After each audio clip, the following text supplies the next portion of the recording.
California now says it will sue to stop the Trump administration from its sweeping tariffs. But what reasoning is the state giving?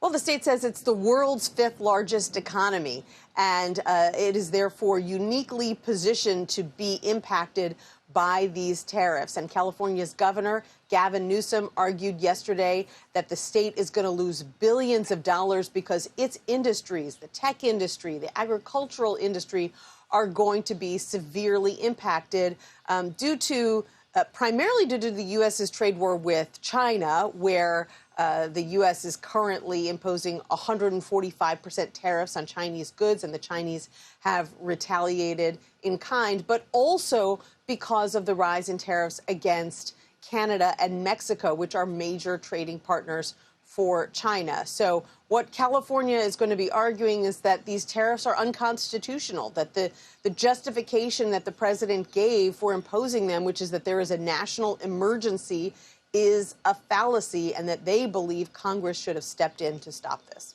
The governor there, Gavin Newsom, and according to this new suit, says that the president does not have the authority to unilaterally impose tariffs under that act, the International Economic Foreign Powers Act, which was used to impose this sweeping tariff policy. He's also noted that his state, with heavy investment in the tech sector, in agriculture, could stand to lose, he says, billions of dollars. Take a listen to what he had to say.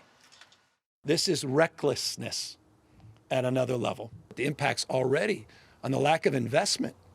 Any business person, small or large, uncertainty is the #1 enemy. Just give us certainty.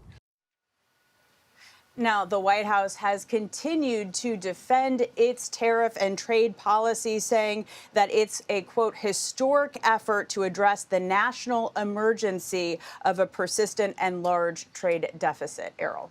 California has become the first state to sue the Trump administration over its sweeping tariffs. The lawsuit contends that President Trump lacks the authority to unilaterally impose the new levies. No state is poised to lose more than the state of California. Democratic Governor Gavin Newsom argues his state, the world's fifth largest economy with industries from tech to agriculture, stands to lose billions. The White House continues to defend its tariff policy, calling it a, quote, historic effort to address the national emergency of a persistent trade deficit. The White House criticized the lawsuit, saying in part, quote, instead of focusing on California's rampant crime, homelessness, and unaffordability, Gavin Newsom is spending his time trying to block President Trump's historic efforts to finally address the national emergency of our country's persistent goods trades deficit. California Attorney General Rob Bonta joins us now. Attorney General Bonta, thank you for your time. Honored to be with you. Thanks for having me. You and Governor Newsom said Wednesday no other state will be impacted more by these tariffs. How so? We're the largest state in the nation. We're the fifth largest economy in the world. Only 3 foreign nations and the United States of America have bigger economies than us. We're the largest importer of goods of any state, the second largest exporter, and we have 40 million incredible Californians, families, workers, businesses that are impacted. California has enormous purchasing power. We are impacted as well because the costs of goods impacted by these tariffs are rising. And so there's so much at stake for us. And that's why it was important for us to move assertively, move aggressively, and move quickly. You mentioned second largest exporter, but your lawsuit points out California ranks first in agricultural exports, which totaled more than $23 billion in 2022. Where are those agricultural exports going, and what are farmers telling you?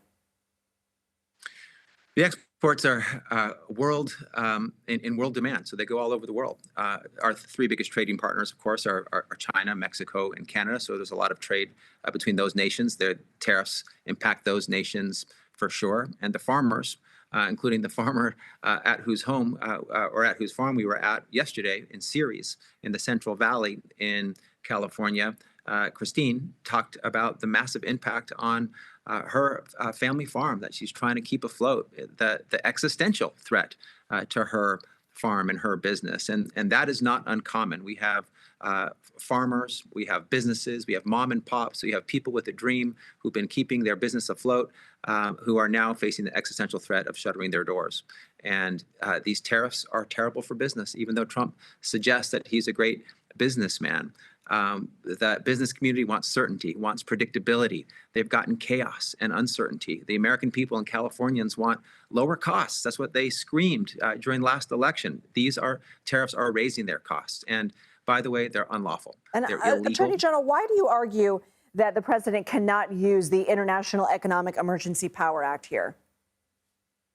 Because he can't, because the word tariff is not mentioned anywhere in the International Emergency Economic Powers Act. In nearly 50 years since the IEEPA started in 1977 and was first passed, never has any president used it to impose tariffs, much less universal tariffs against every single one of our trading partners. The U.S. Constitution says that the right to tax, and tariffs are taxes, rests in the authority of Congress, not the executive branch. But over the last century, there have been examples of Congress ceding its regulation authority to the executive branch. Why is this time different? Yeah, absolutely right. And when the authority is clear and that delegation from Congress of tariff passage authority to the executive branch is clear, then it may happen. The IEEPA is not just not clear, it doesn't have any mention of a provision of tariff authority to the President of the United States. So the authority that he relies on for issuing these universal tariffs against every single one of our trade partners has no mention of the word tariffs, does not give him tariff imposition authority. Earlier this month, Governor Newsom directed his administration to pursue new strategic trade partnerships, relationships with international partners to exempt California-made products from retaliatory measures. But your administration can't legally negotiate deals with other countries, right? So is it a company-to-company endeavor? How is that going to work? Yeah, we're well aware of the international sovereign nation-to-sovereign nation relationships at issue here. At the same time, we want to make it clear we are the 5th largest economy in the world. The state of California is open for business and trade. We're not interested in any trade war with our longtime partners, our longtime allies. This is a creation, a man-made creation by one man, Mr. Trump, who has sent the world economy, global economy into a tailspin, wreaking havoc, hurting recklessly and indiscriminately Americans and Californians, businesses and families and workers. And so we want to have good relationships with our trade partners. That's why Governor Newsom, with his incredible leadership, has met with world leaders, met with leaders in Canada recently to let them know our position and our posture is to continue to have great trade relationships with them as we have had. Have you for had decades. any success yet? Still evolving, but a lot of good conversations, which we hope will turn into action that will give Americans lower costs and give businesses opportunities to thrive. California Attorney General Rob Bonta, thank you for your time. Thanks for having me.